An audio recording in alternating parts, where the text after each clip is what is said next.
Hello, my name is Luis Alejandro Martinez Soto. I am a student at the Tecamac Polytechnic University. I am currently in the sixth semester of the Financial Engineer career.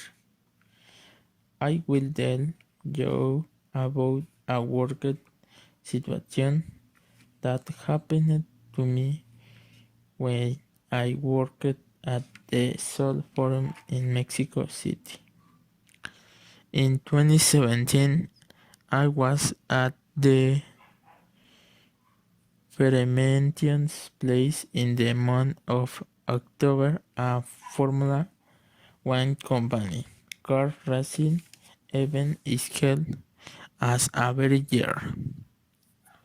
In that event, it is very special since it is only done once a year and thousands of people attend to be able to witness it.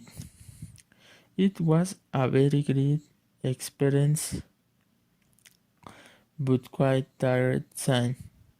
I worked for 24 hours straight without any rest. I got an excellent salary and it was a unique experience. I will do it again without a doubt.